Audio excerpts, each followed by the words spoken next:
Heidi Otway, your host for this Conversations on Cannabis virtual forum brought to you by the Medical Marijuana Education and Research Initiative at Florida A&M University. In this conversation, we're talking about the pros and cons of using cannabis as a mental health treatment for men. So let's talk and learn about this subject with our guest. Dr. Delvina Thomas is a board-certified psychiatrist and a nationally recognized mental health expert working to end the stigma of mental illness and educate the public about the brain. Dr. Thomas is based in South Florida and maintains a private practice in psychotherapy, psychopharmacology, and alternative health, which includes CBD products and medicinal cannabis certifications. She's also a combat veteran and a member of the Army Reserve and has developed programs to support individuals in high-stress careers. Dr. Delvina, it's good to have you back on the forum. Thank you so much. It's great to be back. Great.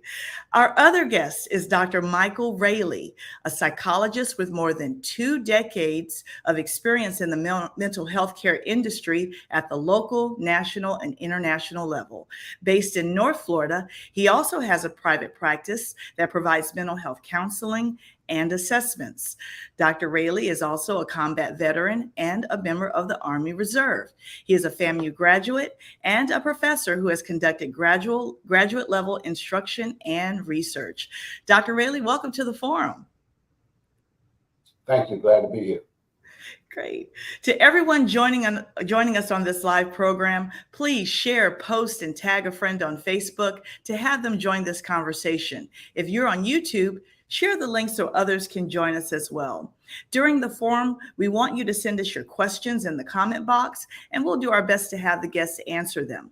We also want you to tell us what you think about this forum by completing the survey that will be posted in the comments on YouTube and Facebook after the live program. Your name will be entered into a drawing on August 11th, 2023 to win a $100 gift card provided by one of Mary's partners. Now let's start this conversation on cannabis.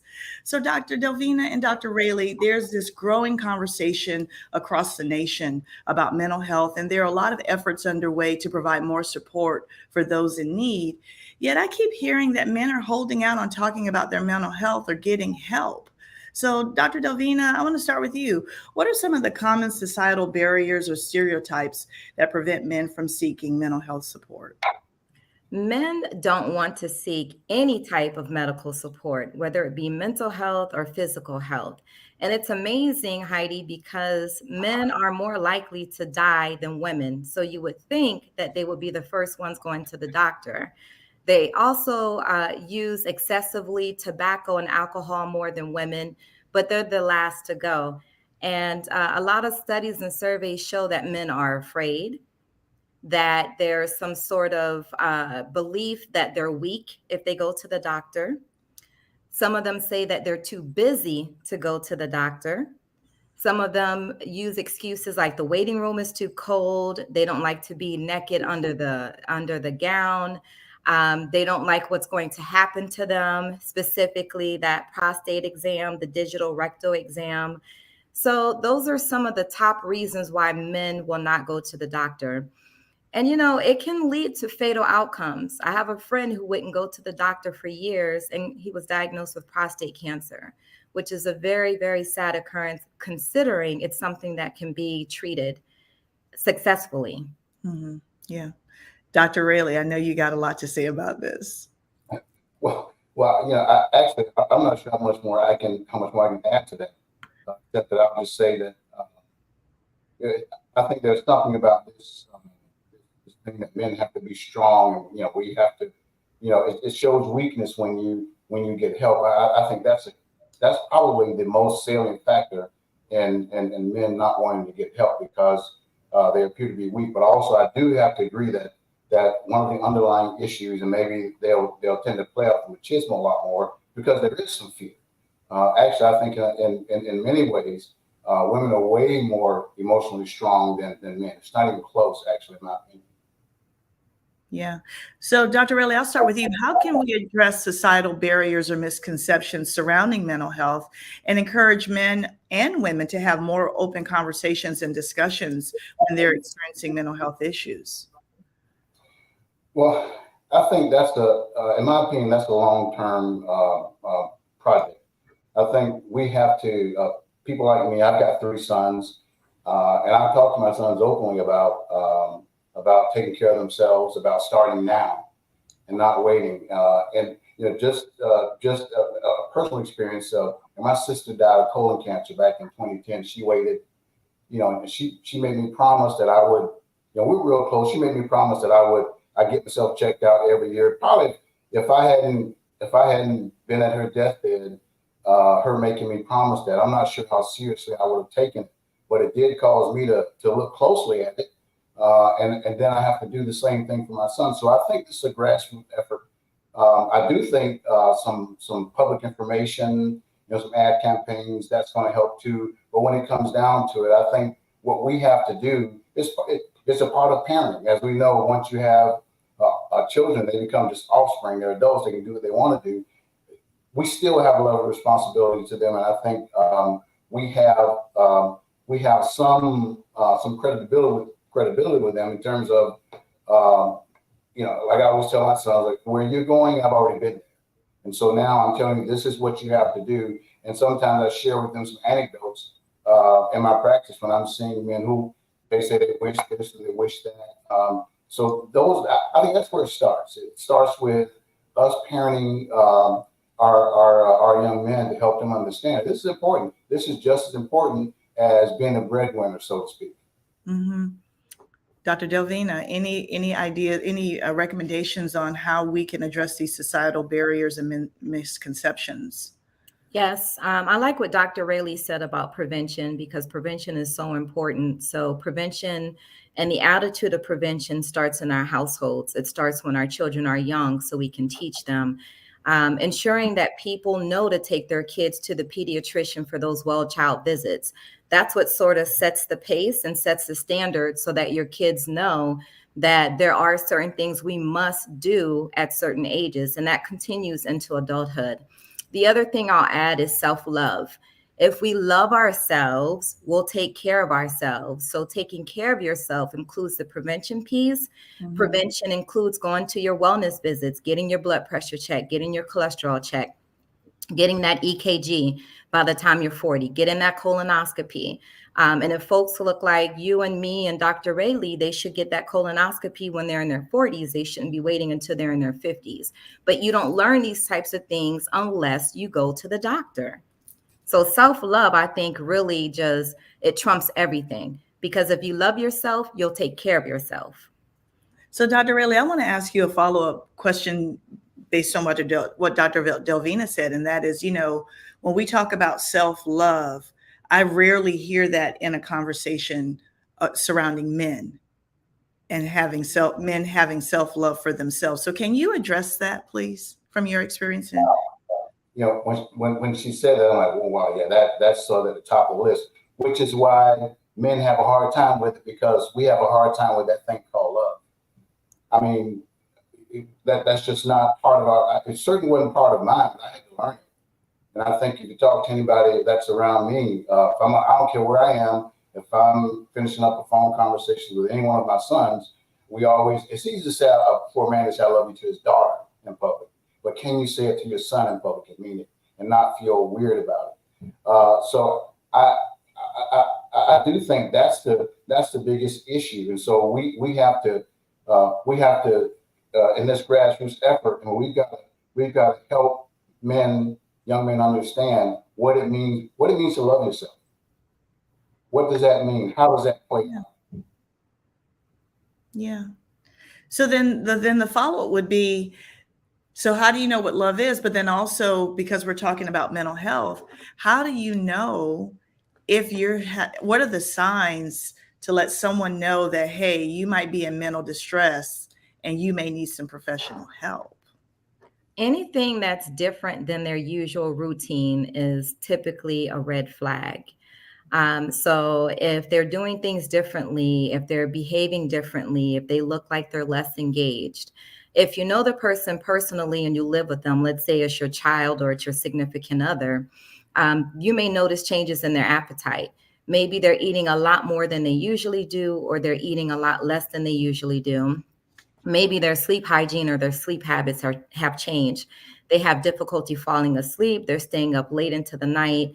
They have multiple nighttime awakenings during the night. So you're hearing them around the house. Maybe they're turning on the television. They might appear sad to you. They may look like something's wrong. Oftentimes, a lot of women will cry. Men don't cry, and typically men are not going to walk around moping and looking sad. However, they may get angry easier. They may be snappy. Oftentimes, men also lose interest in sex and sexual appetite. Their libido decreases. That is a telltale sign of depression in men as well. Wow. So there are a lot of different ways you can tell that someone is not themselves and may be in emotional distress or engaging or experiencing a crisis. Dr. Rayleigh, would you like to add to that? This is going to sound like a mutual admiration society, but I think Dr. Thomas really did a good job in covering all of that. The only thing I would say is, I would add to it though, is that maybe we can use these things. I try to use those things, especially the libido, quite honestly, as a hook to get men to cooperate. Because if you're going to move a man, that's the thing you have to move him with. That's the thing, because they take that really seriously, but they don't understand all this. It's sort of like, you want to lose weight, but you eat a half piece of pound cake, every night before you go to bed. I mean, that's kind of counterintuitive. And so we have to help men understand that it's the same thing there. I mean, if you say you want to be young, so to speak, then you have to do things that young people do, or or function in ways young people do, and that's energy. And you maintain your energy by exercising, by taking care of yourself. If you have an issue, go to the doctor. That I think is the only thing I'd be able to add to that. So I want to segue into, how cannabis plays a role when it comes to being a treatment for someone that's experiencing a mental health issue. And so in Florida, we know that post-traumatic stress disorder is a qualifying condition that can be treated legally with medical cannabis. So Dr. Delvina, you're a qualified physician in Florida. What are some of the factors that you consider when recommending medical cannabis as a treatment option for someone who has PTSD or a qualifying condition related to their mental health? So for me, cannabis is never my first go-to when I'm treating someone. I like to educate them fully on the options and the potential treatment protocol. So meaning psychotherapy, pharmacological interventions such as medications that are FDA approved to treat depression and or anxiety or PTSD. The caveat here is that PTSD, post-traumatic stress disorder, doesn't have necessarily a medication specific only for PTSD. So what happens when we're treating folks with PTSD, we're pulling from a variety of categories of medications to try to attenuate their anxiety, to help them sleep so they can have less nightmares, maybe to help boost their libido if libido is an issue for them. Because libido and as well as erectile dysfunction is commonly seen in men who have PTSD. So you have to look at all those target symptoms and address those things. If someone has tried medication and they've tried different medications to no avail, that's when I start thinking about medicinal cannabis. They've also tried psychotherapy. I talk to all of my patients in their initial assessment about their diet. I talk to them about their exercise routine and what they're doing to take care of themselves. I ask them about their visits to their primary care doctor, because sometimes you can have physical situations that are influencing the mental stuff, such as your thyroid. So we have to do a comprehensive assessment. I was one of those people in the past that did not believe in the use of cannabis. But when you do the research and from seeing with my own eyes, seeing my patients and how some of them still struggled, I had a lady who went through every classification of an antidepressant to treat her symptoms. And this woman was a principal. She had integrity. I had no reason not to believe the report she was giving me in our sessions. In fact, she was not even thinking about medicinal cannabis. That was something that I recommended to her as an option for her sleep issue that was associated with her depressive illness. Mhm. So everyone is different. I have colleagues who will suggest medicinal cannabis right off the bat immediately in the treatment plan. For me, I try to do other things first and leave that as kind of not necessarily the last resort, but not the first primary thing that we go to. Yeah. And Dr. Rayleigh, I know that you're not a qualifying physician for the medical cannabis here in Florida, but you shared with me that you do have patients that come to you and say, Doc, how can I get a weed card? So tell me how you respond to those requests from your patients. Well, I try to do the education piece. I try to talk to them about the things that I personally know about, and that is the exercise and health and diet, sorts of things. But I also share with them that probably if they go to anyone, any prescriber who's doing it the right way, they're not going to give them that. They're going to ask them, have they done these things? So go ahead and try this stuff now, and I will refer you to a psychiatrist, and together you guys can make that determination. But you can already tell, at that point, you can tell the psychiatrist, well, I've done all this stuff, and my referral documentation out. I'll monitor all that, and I'll put that in there. I think at that point, a good psychiatrist is going to take that to. I mean, they're going to put more value in what this patient is saying because they've tried some other stuff first, just like the example she said with the principal. I mean, that's the kind of thing you want to see first. So, and that gives you some validation that this person is not just coming to you just for a quote unquote weed card. Yeah, yeah. So I think that's a great segue into my next question. And then Dr. Delvina, I think this would be a good good one for you. What are some of the benefits of using medical marijuana as a mental health treatment? Wow. For some people, it's the only thing that helps them to sleep. The thing about inducing sleep for folks who they may have had a sleep study, they may have tried over-the-counter things like Benadryl, aka diphenhydramine, melatonin. And so in my office, myself and my practitioners, we don't jump straight to the narcotics, to the controlled substances to induce sleep. You're doing a big disservice to a patient when you just give them Ambien off the bat, you give them temazepam right off the bat, you give them Lunesta right away. It's a disservice because those things have addictive potential. Whereas with medicinal cannabis, we're using a low quantity of cannabis to treat patients and to help them relieve whatever symptom that may be. Medicinal cannabis does not cause euphoria. It doesn't make people high, which is why some folks who love resorting to street cannabis, some of them don't appreciate the cannabis that you acquire in the dispensary or from a certification. So I've seen it relieve insomnia in patients. We know that when folks are not sleeping, that can be a vicious cycle. When you don't sleep, it ruins your mood the next morning. You wake up cranky, you wake up disenchanted, you're irritable. That may cause issues with the people you're interacting with because you're irritable and you can't manage that. It can lead to higher rates of depression. It can worsen anxiety. So not sleeping after several days can be detrimental to a person's mental health. I've seen medicinal cannabis help people who have anxiety disorders. Everyone, again, does not respond to the traditional medication that's offered in our pharmacies. And again, the easy fix that some of my physician colleagues will do is give someone some Ativan or some Klonopin. Those things lead to issues with cognition, the ability to think and recall and maintain information and recall information. Those things are associated with premature onset of dementia. Mm-hmm. So medicinal cannabis is not associated with dementia. It's not associated with addictive potential. So that's where I appreciate the difference between the two. Okay. So then we talked about the benefits. What are the risks of using medical cannabis? If you Yes, have ma'am. Yes. So this is why it's important for patients to go to a qualified certifier, which a qualified certifier will be a physician, but you want to go to someone who seems like they care about you. They're not just charging you money to come in and get this card and then, after 5 minutes you're on your way.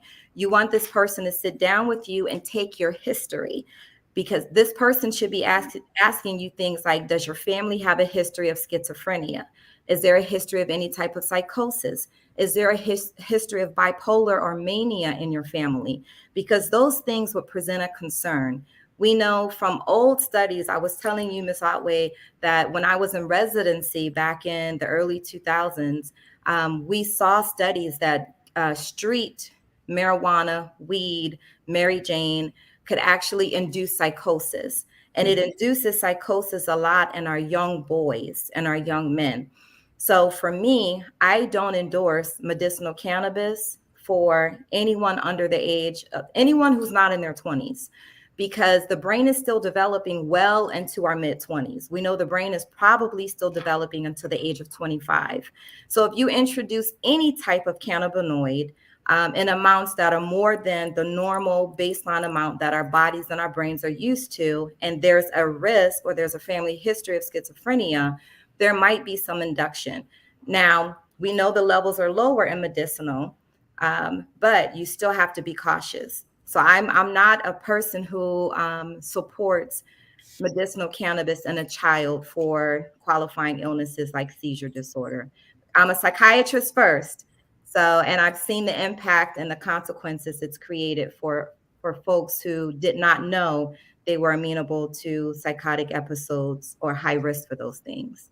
Yeah. Dr. Raley, would you like to add to that? What are the risks that you see in your patients who may come to you that after using cannabis? You mean street cannabis or medicinal? Yeah, any kind of cannabis.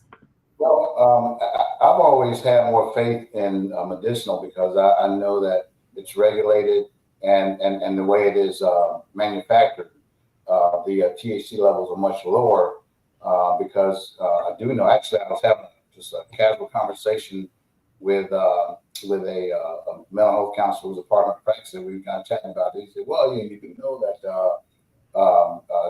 high levels of THC does in fact exacerbate, or it can cause latent psychotic features to sort of come to the surface really quickly." So that's why I believe that if we're going to do it, then it should be done the way it's being done now, regulated, and you need to have it's a medication at that point, so it needs to be handled just like a medication. Food and Drug Administration, only qualified providers need to be prescribing this stuff. Now, as far as the people who are self-medicating, and that's never a good idea to self-medicate with anything, and we have much more of that than anything else at this point. Everybody, I guess, is they're a pharmacist and they're a physician because they're diagnosing themselves, they're treating themselves.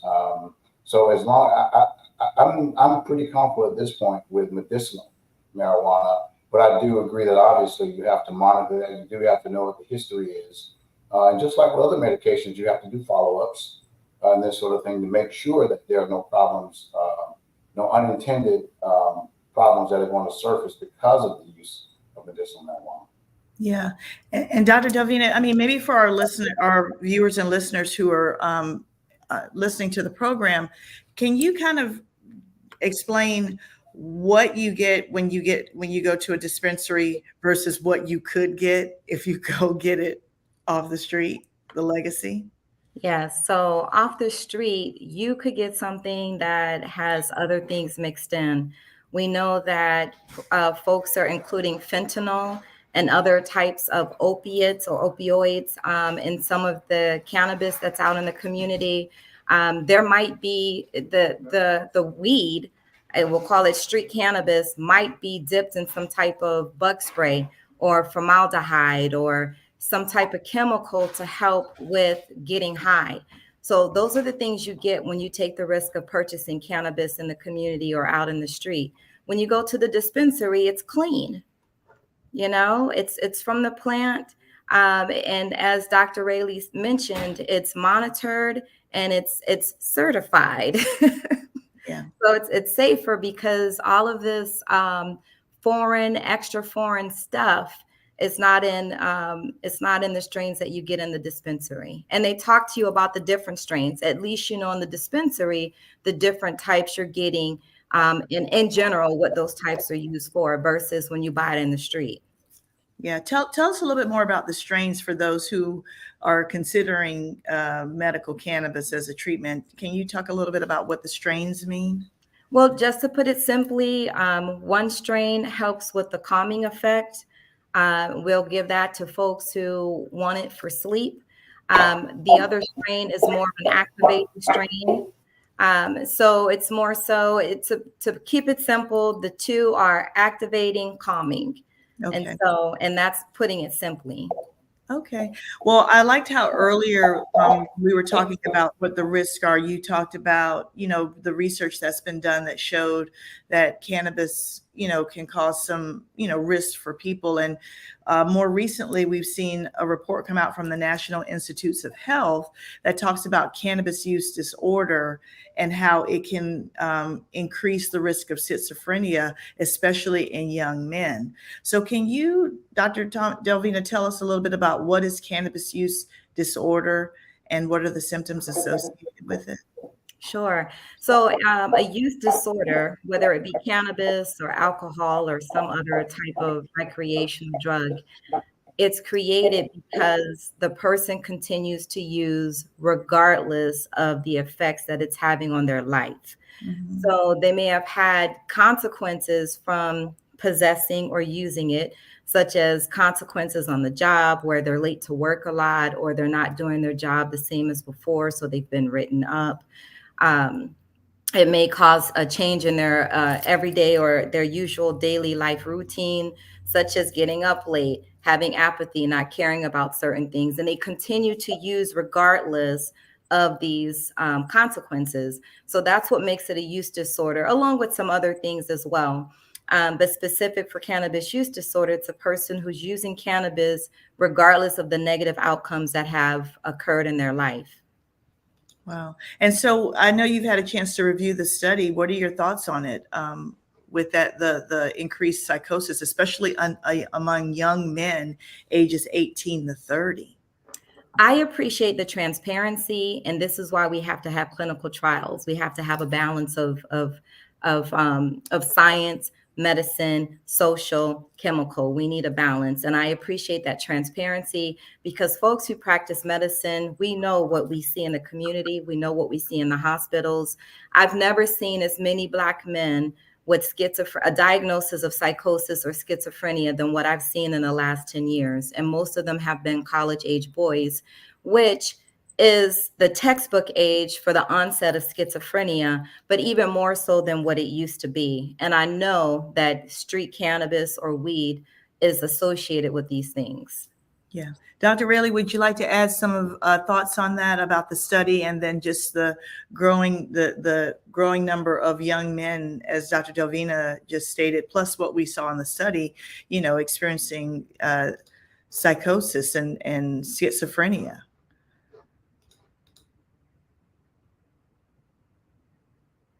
Oh, you can't hear Dr. Rayleigh?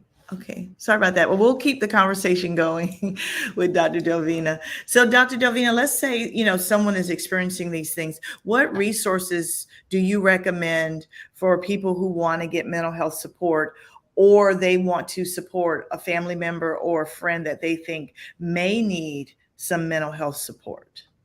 So the first thing you can do if you happen to have health insurance is contact your health insurance and ask them to email you a list of providers in your catchment area, in your zip code, in the space where you live. So you can ask for, and sometimes people, they don't know what to ask for. They don't know if to ask for a psychiatrist like myself, a psychologist like Dr. Rayleigh, a licensed clinical social worker, a licensed mental health counselor. they don't know who to ask for. So if that's the case, back up and you can start with your primary care physician, your PCP. Your primary care physician is like basically the pilot of your plane. PCPs drive our healthcare. They help us to arrange and help us to know the things that we need in our life medically to treat us, to help maintain our health. So you can start with your PCP. Again, if you do have some idea, you know you're not on medication, you feel like you don't want medication, then you don't have to go to a psychiatrist. You can go to a psychologist, you can go to a licensed clinical social worker, you can go to a licensed mental health counselor. You can go to someone that your insurance is saying, hey, these people are on your plan. The way you choose someone is most of us have a website. Most of us are on the internet. You can Google, you could Google Dr. Delvina Thomas, and you'll find information. If they've written a paper, if they're in a scholarly journal, if they have a website, it'll pop up. If they're on social media, it'll pop up. And that'll tell you a lot about a person. And oftentimes the insurance plans will have bios for their providers. If you don't have insurance, your community mental health center is your friend. Right. Community mental health centers you can go to and seek care. They will give you, they will charge you based on a sliding scale. If they charge you at all, they may not charge you anything. And the great thing about community mental health centers is that oftentimes they have case managers and social workers who can also help you, if you qualify, apply for health insurance. That's great. I would say that's the start. Yeah, and that's great. And then, there's another resource that we're seeing more of, and that's, if you have a mobile device or a phone, you just dial 211. Yes.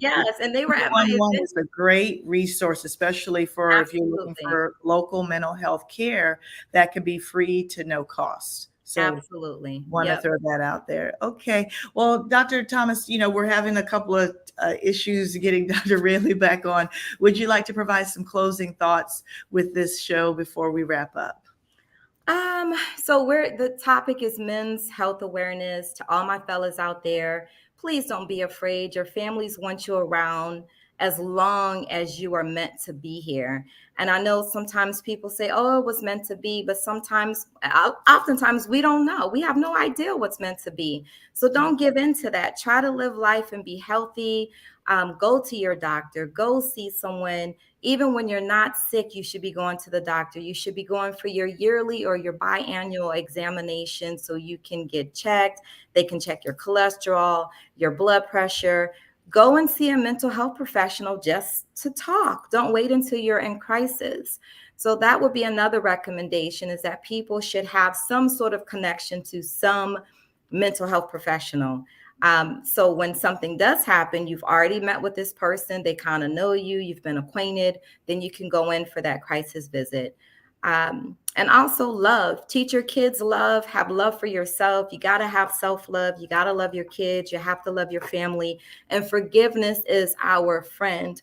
Oftentimes people just maintain baggage from their past and they bring it into their future, and it just makes a whole grimy mess. So learn to forgive people, because tomorrow is not promised. Tomorrow is not promised. So forgive. I'm not saying you got to forgive and still allow the person to do those things to you they did to you, but you can forgive and move on. Yeah. So I have so much more, but I'll leave it at that. No, that is so well said. So thank you so much, you and Dr. Raley, for being guests on this Conversations on Cannabis live virtual forum, brought to you by the Medical Marijuana Education and Research Initiative at Florida A&M University. Thank you to everyone watching this program. Tell us what you think about this forum by completing the survey that will be posted in the comment boxes on YouTube and Facebook after this live program. If you complete the survey, your name will be entered into a drawing on August 11th, 2023 to win a $100 gift card provided by one of Mary's partners. We also want to encourage you to go to the Florida Department of Health Office of Medical Marijuana Use website to learn how to obtain a legal medical marijuana card in the state of Florida. We also encourage you to go to the Florida A&M University's Mary website to learn more about this initiative, its educational programs, and additional information about cannabis use in Florida. Goodbye and thanks.